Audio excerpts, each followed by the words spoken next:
ঢাকা বিশ্ববিদ্যালয়ে যে শিক্ষকদের যে মাতব্বরি, এই যে মহাজনগিরি, এগুলো বন্ধ করতে হলে কি করতে হবে? এগুলো বন্ধ করতে হলে শিক্ষক মূল্যায়ন চালু করতে হবে। 1997-98 সালে আমরা সেঞ্চুরি মানিকের কথা জানতাম। জাহাঙ্গীরনগর বিশ্ববিদ্যালয়ে যখন সেঞ্চুরি মানিকের সেই সেঞ্চুরি ধর্ষণের আন্দোলন সংগঠিত হয়, ঠিক এর পরপরই ঢাকা বিশ্ববিদ্যালয় আন্তর্জাতিক সম্পর্ক বিভাগের একজন শিক্ষককে নিয়ে, আমি তার নাম উচ্চারণ করছি না, আমার ডিপার্টমেন্টের শিক্ষক, সেই সময় তার বিরুদ্ধে দিনের পর দিন আন্দোলন হয়। বন্ধুগণ, আমরা জানি এরকম ঘটনা বছরের পর বছর, প্রতি মাসে, প্রতিদিনই ঘটে।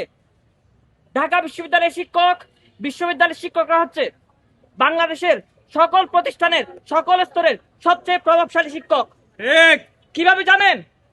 আপনি যখন ক্লাস 8-এ পরীক্ষা দেন, আপনি যখন বোর্ড পরীক্ষাগুলো দেন, ক্লাস 10-এ পরীক্ষা দেন, ইন্টারমিডিয়েটে পরীক্ষা দেন, তখন আপনার খাতা কে কাটে, আপনার খাতা কে কাটে, আপনার খাতা কে দেখে, সেটা কিন্তু আপনারাও জানেন না।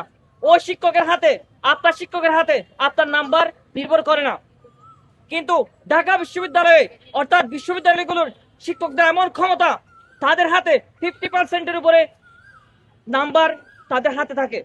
ফলে এই যে তাদের ক্ষমতা, এই ক্ষমতাকে তারা বিভিন্নভাবে ব্যবহার করে, তারা এক্সপ্লয়েট করে, তারা বিভিন্ন ধরনের সুযোগ সুবিধা নেয়, তারা বিভিন্ন ধরনের শিক্ষার্থীদেরকে, সেটা জেন্ডার বেসড, তাদেরকে ভায়োলেন্সের শিকার করে। বন্ধুগণ, আমরা ঢাকা বিশ্ববিদ্যালয়ে দীর্ঘদিন ধরে আমরা দেখতে পেয়েছি 98 সালে যে আন্দোলনের পরে কিন্তু যৌন নিপীড়ন বিরোধী সেলের বিষয়টা কিন্তু সামনে আসে। আমরা জানি ঢাকা বিশ্ববিদ্যালয়ে যৌন নিপীড়ন বিরোধী সেল আছে, কিন্তু আপনি জানেন ঢাকা বিশ্ববিদ্যালয়ে কলা ভবনে যৌন নিপীড়ন বিরোধী সেলে কোন কোন শিক্ষক আছে? আপনারা জানেন? আমরা কেউই জানি না।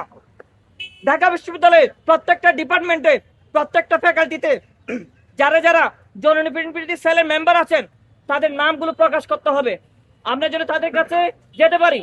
এবং নিয়ম করতে হবে কতদিনের মধ্যে কেউ যদি যৌন নিপীড়ন শিকার হন, কতদিনের মধ্যে তদন্ত প্রকাশ পাবে, কতদিনের মধ্যে বিচার পাবে, সেই বিষয়টা কিন্তু স্পষ্ট করতে হবে।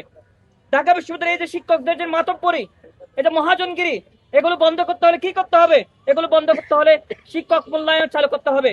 শিক্ষকরা এখানে মহাজন হয়ে ওঠেন, শিক্ষকরা এখানে মাতব্বর হয়ে ওঠেন। বন্ধুগণ, এগুলো বন্ধ করতে হবে। ঢাকা বিশ্ববিদ্যালয়ের শিক্ষার্থী তারা খুব কষ্ট করে এখানে চান্স পায়, এখানে কারো দাসত্ব করার জন্য না। আমরা বছর পর বছর দেখি আমরা শিক্ষার্থীদেরকে তাদের হাতে এক্সপ্লয়েটেড হতে। বন্ধুগণ, আজকে থিয়েটার ডিপার্টমেন্টে আজকে আমরা এখানে দাঁড়ালাম, আমাদেরকে আসতে হলো